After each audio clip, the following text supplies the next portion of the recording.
po, Monsignor, sa atin pong lahat, mga kapatid. Isama po natin sa ating mga panalangin ang mga sumusunod na intentions sa ating banal na pagdiriwang ng misa.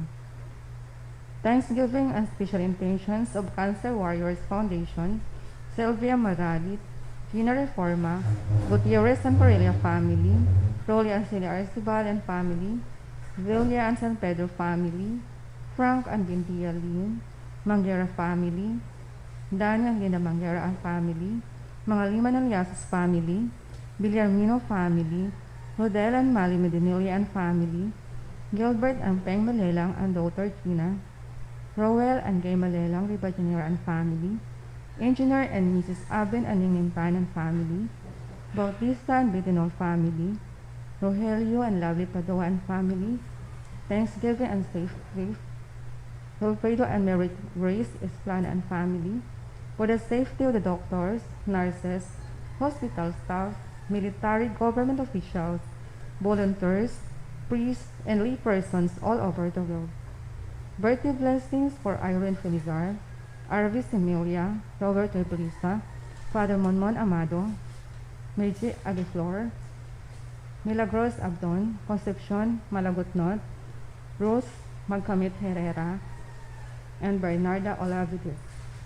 For healing of Anacorita C, Dr. Tess Gonzalez, Jonah and Ayan Otero, Adelaida Cagas, Rosalie Bautista, Bernalyn Wintrell, Luisa Martinez, Zan Ezekiel and Ivy Versinal, Jose Raul and Mary Jean, Delia Di Maluga Bayon, Charmaine Nina Toledo, Warren Maralit and family, Mike Lim Castibang and family, Inigo de la Cruz, Dennis Saged, King Bonnie, Sarah Gioche, Francis Garcia, Juliana Valencia, Rafael Toledo, Alma Lacyan, Mauro Sol, Joel Polia, Grace Solis, Sabina Flores, and Vicente Maya. For the eternal repose of the souls of Loretta Luciano Gutierrez, Brother Dindo Maralit FSC, Pedro Malabanan Jr., Rodrigo Romag Yadaw, Amado Gizana, P.Y. Quizana, D. Reynold's Natula, Cornelia J. Arda, Dr. Teodoro Villa, Jose Katigbak, Horacio Katigbak, Rogelio Padua Sr., Salvino Ladaban, Manuel Barro, Isosa Barro, and Lydia Yadaw.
Sa ngalan ng Ama at ng Anak at Espiritu Santo. Amen.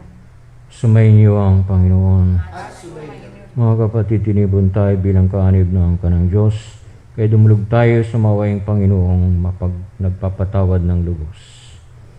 Sinugong tagapagligtas ng mga nagsisisi, Panginoon, kaawaan mo kami. Dumating na tagapag-angyayang mga makasalanan magsisi, Kristo, kaawaan mo kami. Nakalukluka sa kanan ng Diyos Ama para ipamag-itan kami Panginoon, kaawaan mo kami. Kaawaan tayo ng makapangyarihang Diyos, patawarin tayo sa ating mga kasalanan at patnubayan tayo sa buhay na walang hanggan.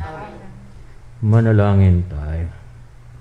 Ama naming makapangyarihan, gawin mong lagi naming matapat na sundin ang loob mo upang kami wagas na makapaglingkod sa iyo sa pamagitan ng Jesucristo kasama ng Espiritu Santo magpasawalang hanggan.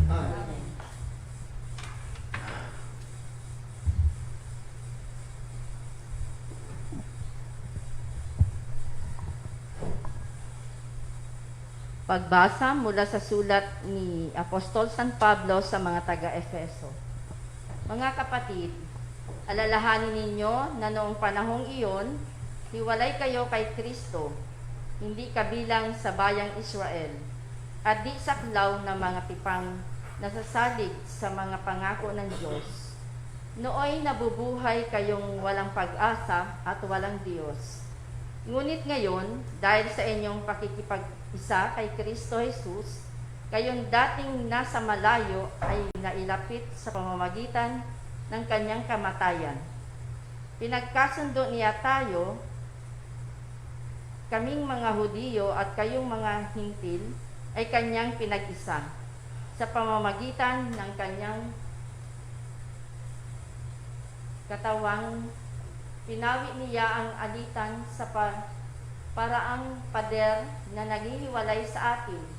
Pinawalang bisa niya ang kautusang pawang mga utos at turo, tuntunin upang ipag-isahin sa kanya ang dalawang bayan at maghari ang kapayapaan sa pamamagitan ng kanyang kamatayan sa krus. Binakasan niya ang alitan ng dalawang bayan, kapwa pinalumbalik sa Diyos at pinagbuklod sa iisang katawan. Naparito si Kristo at pinangaral sa lahat ang mabuting balita ng kapayapaan sa inyong mga Hintil na malayo sa Diyos at sa mga Hudiyo na malapit sa Kanya. Dahil kay Kristo, tayo'y kapwa makalalapit sa Ama sa pamamagitan ng Espiritu. Sa makatuwid, hindi na kayo dayuhan sa taga-ibang bansa, kundi kababayan ng mga hinirang ng Diyos at kabilang sa kanyang sambayanan.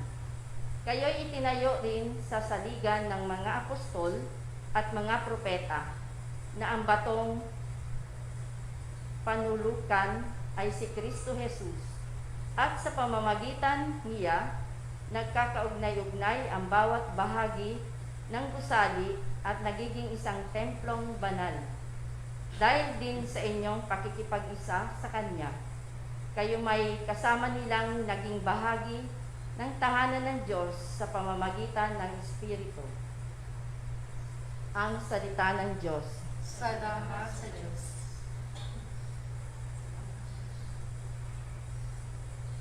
Ang po'y nagsasalita sa bayan niya'y papayapa.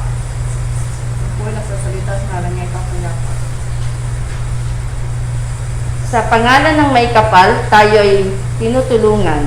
Ano kaya't di pumanig sa atin ang Panginoon, o Israel? Ano kaya ang sagot sa gayong tanong? Kung ang Panginoong Diyos sa amin ay di pumanig, noong kami salakayin ng kaaway na malupit. Maaring kami noon ay nilulon na ng buhay at sinakbo ng damdamin at matinding kagalitan. Sa ngalan ng may kapal, tayo'y tinutulungan. Maaring kami nooy natatangay na niyong agos na anod sa karagatay, tutuloy-tuloy na malunod. Sa lakas ng agos, nooy nalunod nga kaming lubos. Tayo ay magpasalamat, ang poon ay papurihan, pagkat tayo'y iniligtas sa malupit na kaaway. Sa pangalan ng may kapal, tayo'y tinutulungan. Ang katulad natay ibong sa bitag ay nakatakas. Lubos tayong nakalaya ng ang bitag ay mawasak. Tulong natay kailang kailangan ng poon nagmumula, pagkat ito'y lupa't langit, tanging siya ay lumikha.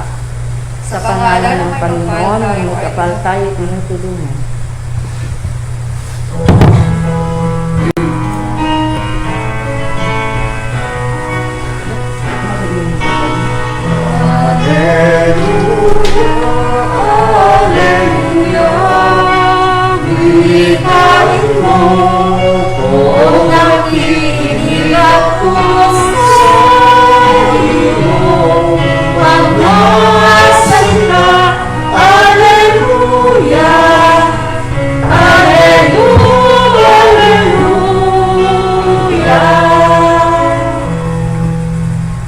Sumainyo ang Panginoon. At sumainyo rin. Ang mabuting balita ng Panginoon ngayon kay San Lucas. Papuri sa iyo, Panginoon. Noong panahon iyon, sinabi ni Jesus sa kanyang mga alagad, "Tandaan ninyo ito, kung alam lamang ng puno ng sambahayan kung anong oras darating ang magnanakaw, hindi niya pababayaang pasukin ang kanyang bahay. Kayo may dapat humanda sapagkat darating ang anak ng tao sa oras na hindi ninyo inaasahan." Itinanong ni Pedro, "Panginoon, sinasabi po ba ninyo ang talinagang ito para sa amin o para sa lahat?" Tumugon ang Panginoon, "Sino nga ang tapat at matalinong alipin? Hindi ba siya ang pamamahalain ng kanyang Panginoon sa sambahayan, ngunit upang magbigay sa ibang mga alipin ng kanilang pagkain at karampatang panahon? Mapalad ang aliping iyon kapag dinatnan siyang gumagawa ng gayon pagbalik ng kanyang Panginoon. Sinasabi ko sa inyo, pamamahalain siya ng kanyang Panginoon sa lahat ng ari-arian ito. Ngunit kung sabihin sa sarili ng aliping iyon, matatagalan pa bago magbalik ang aking Panginoon, at simulan niyang bugbugin ang ibang aliping lalaki at babae, at kumain, uminom at maglasing, darating ang Panginoon ng aliping yaon sa araw na hindi niya inaasahan, sa oras na hindi niya alam. Buong higpit na parurusahan siya ng Panginoon at isasama sa mga ditapat. Parang aliping nakaalam ng kalooban ng kanyang Panginoon, ngunit hindi naghanda sumunod sa kalooban nito, ay tatanggap ng mabigat na parusa. Ngunit ang aliping hindi nakaalam ng kalooban ng kanyang Panginoon at gumawa ng mga bagay na nararapat niyang pagdusahan, ay tatanggap ng magaang na parusa. Ang binigyan ng maraming bagay ay hahanapan ng maraming bagay, at ang pinagkatiwalaan ng lalong maraming bagay ay pananagutin sa lalong maraming bagay. Ang mabuting balita ng Panginoon. Pinupuri ka namin, Panginoon Jesucristo.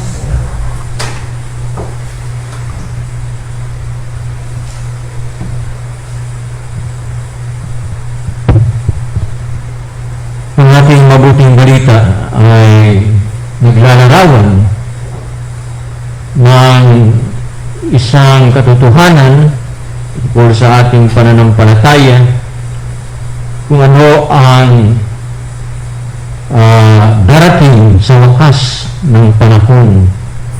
Paglalarawan ng kung ano ang mangyayari kapag dumating ang muli ang ating mahal na Panginoon sa katapusan ng panahon.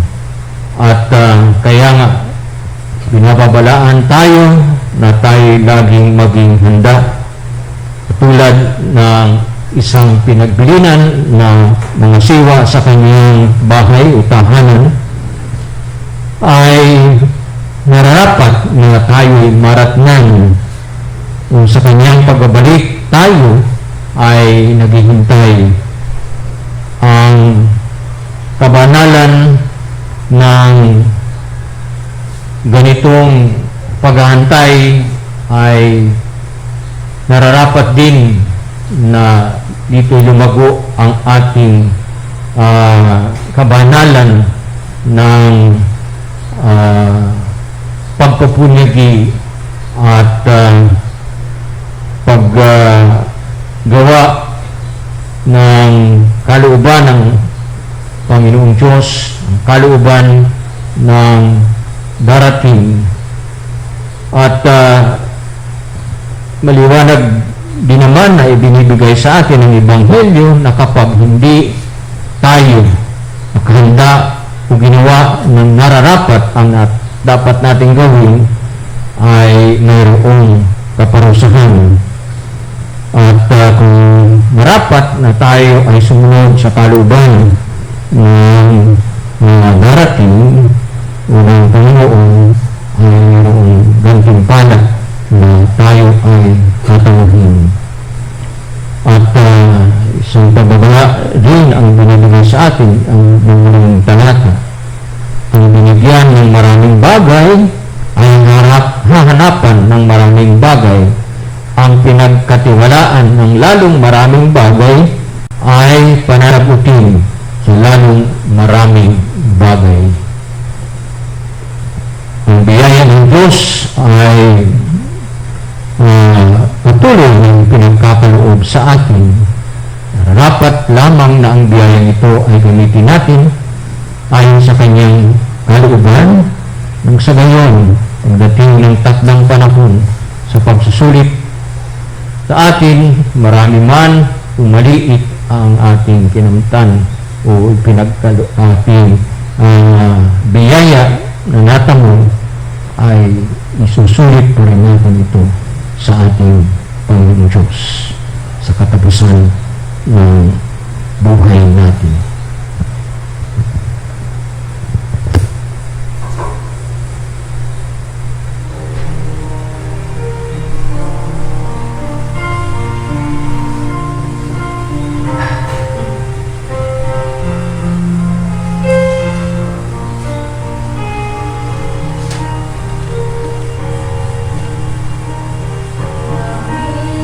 Kapuri-puri kami semua Yesus yang mengalami kami tinatang kepada sepanjang kami tinatang bumi semua kita yang terkait. Sa pagpapala mo at ang langit, pangalan na ito inumin Kapuri-puri kami semua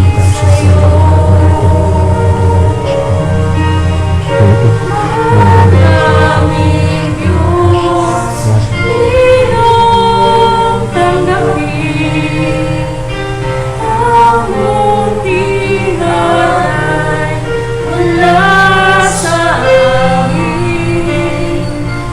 Ang puso namin hihintayin ang pangalan.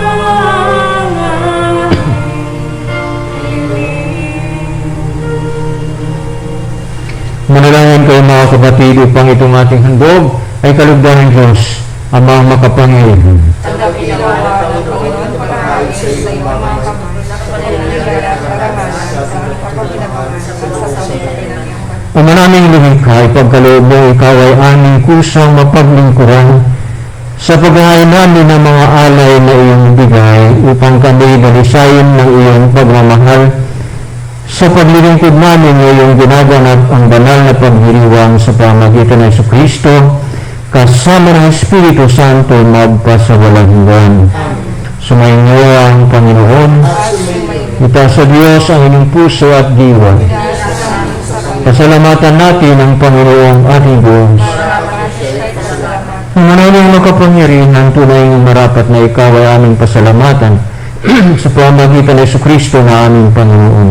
Siya ang salitang katuwang magkapiling ang lahat ng iniiral ay likhain. Siya ay sinugo mo para kami sa bitbit palayain, kaya't siya'y kinalingan ng mahal na birhen. Naging kanyang inang totoo sa kapangyarihan ng Espiritu Santo. Inako niyang sundin ang loob at kantinang sandaw ng banal para sa iyo. Pinagtiisa niyang unat sa krus ang kanyang mga kamay upang magwakas ang kamatayan at mahayag ang pagkabuhay. Kaya kaysa ng mga anghel na nagsisiawit ng papuri sa iyo, ang walang upay sa kalangitan kami nagbumuli sa iyong kadaklan.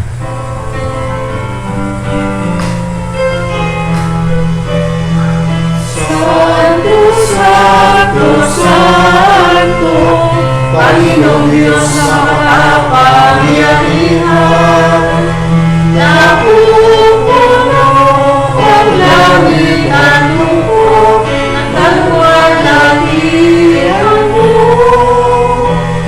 Hosana, Hosana, sa kahitan, Hosana, biyak parang napaibig ko sa ngalan ng Panginoon. Hosana, Hosana, sa kahitan,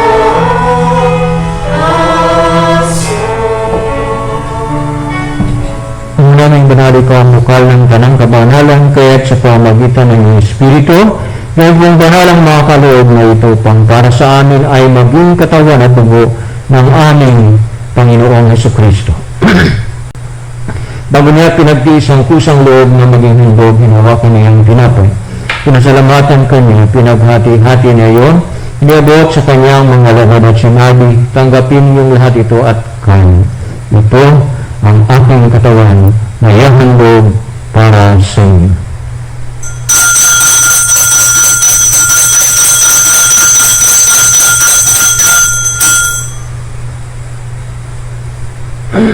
Gayun din naman matapos ang hapunan, hinawakan niya ang kalis, muli kanyang pinasalamatan, inabot niya ang kalis sa kanyang mga lagad at sinabi, tanggapin niyong lahat ito at inumin.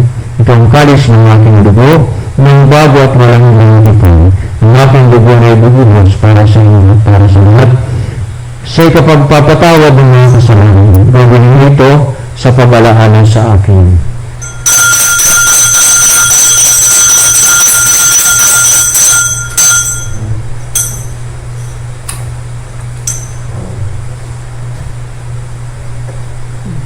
Pagbigyan natin ang misteryo ng pananampalataya.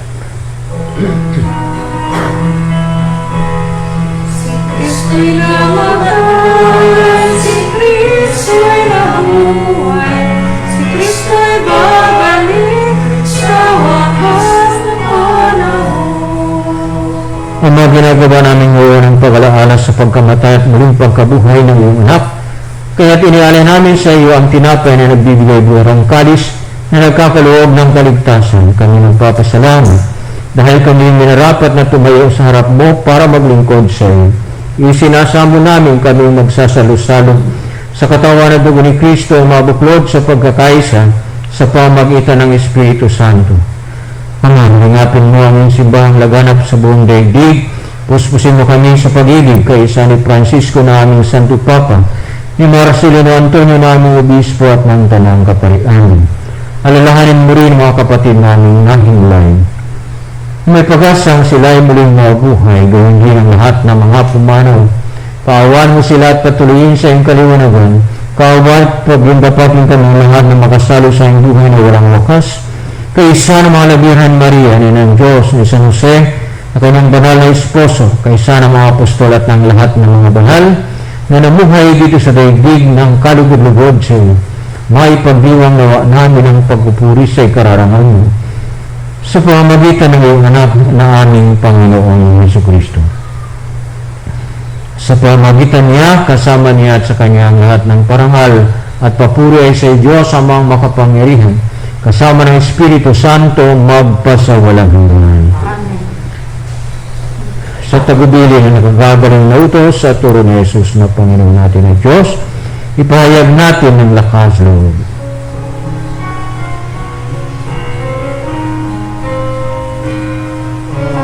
Manangit, sumasalangit lang, sambahin ang ngalan mo.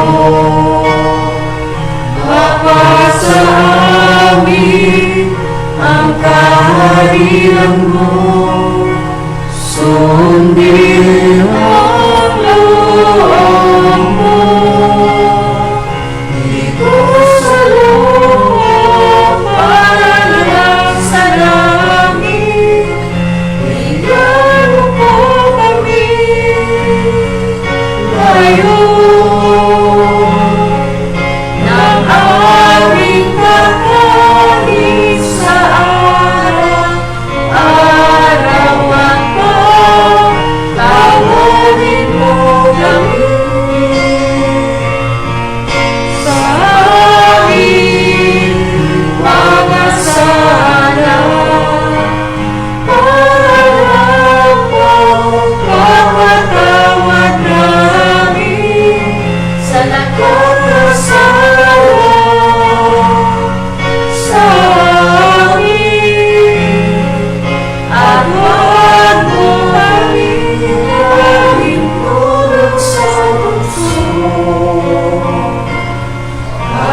Kristo, sinabi mo sa iyong mga apostol, kapayapaan ang iniiwan ko sa inyo. Ang aking kapayapaan ang ibinibigay ko sa inyo. Tungayan mo ang aming pananampalataya at huwag ang aming mga pagkakasala. Pagkalooban mo kami ng kapayapaan at pagkakaisa ayon sa iyong kalooban kasama ng Espiritu Santo magpasawalang hanggan. Amen. Ang kapayapaan ng Panginoon ay laging sumayin. At sa Sumayin. Bigayan kayo pagmula ng kapayapaan sa isa't isa. Diyos medyo. Sa batang Diyos, Diyos, sa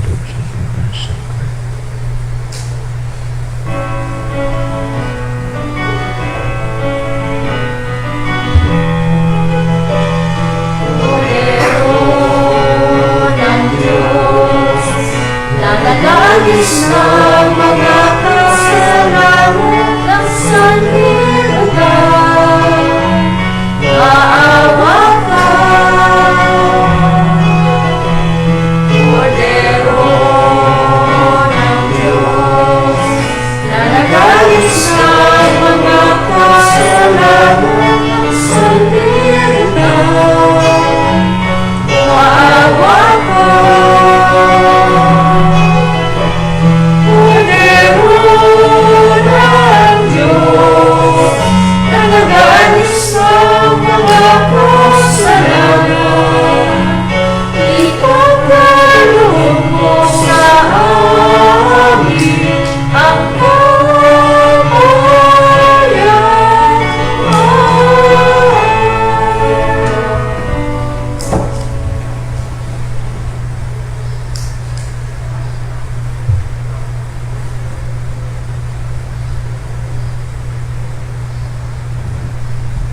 Narito ang ating Panginoon Jesus, ang Kordero ng Diyos, na nag-aalis ng mga kasalanan ng sanlibutan, upang tayo na inangyahan sa kanyang banal na piling. Panginoon, kung karapat dapat at patuloy sa iyo, ngunit sa isang salita mo lamang ay gagaling.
of spiritual communion. My Jesus, I believe that you are present in the most holy sacrament. I love you above all things, and I desire to receive you into my soul. Since I cannot at this moment receive you sacramentally, come at least spiritually into my heart. I embrace you as if you were already there, and unite myself wholly to you. Never permit me to be separated from you. Amen. Manalangin tayo. Ama naming mapagmahal, gawin mo sa aming banal na pakikinabang, kami ngayon ay iyong matulungan at mahubog para mamuhay sa kalangitan sa pamagitan ng Jesucristo, kasama ng Espiritu Santo, magpa sa walang hanggan.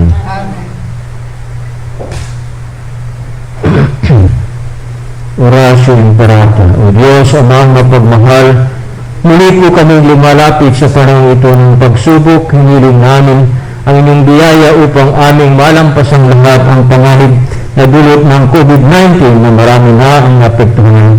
Maraming buhay na rin ang nakuha. Ipinapanalangin namin na ang lahat ng may karamdaman na dulot ng virus na ito ay agaran na sanang gumaling at muli makabalik sa pagpupuri sa inyo. Ganun na rin ang sidhi ng aming panalangin para sa mga taong naglilingkod at gumagampan para sa kapakanan ng iba. Pumasok po ang karamdaman ito at mapigilan ang higit pang pagkalat at pananalantang ito. Nagpapasalamat po kami sa bakunang naisulong niyo sa paghubay ng iyong mga kamay. Pagpalain mo ang aming pagsikap na mawakasan ng mga bakuna ang pandemya sa aming bayan. Sa iyo po namin ipinagkakatiwala ang lahat ng aming mahal sa buhay at kami buong kababaang loob na humihingi ng iyong pong patnubay upang hindi namin malimutang paglingkuran ang mga aba at higit nangangailangan lalo na sa mga panahon ito.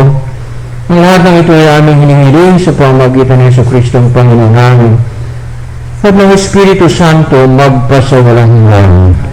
Mahalabira ng Dumangawa, San Jose, San Rafael Arcangel, San Roque, San Lorenzo Calungsod, San Lorenzo Ruiz, San Pedro Calungsod. Sumainyo ang Panginoon, pagpalain kayo ng makapangyarihang Diyos, Ama, Anak at Espiritu Santo. Amen. Tapos na ang ating banal na pagdiriwang, may tayong mapayapa, maring at paglingkuran ng Diyos sa ating kapwa. Salamat sa Diyos.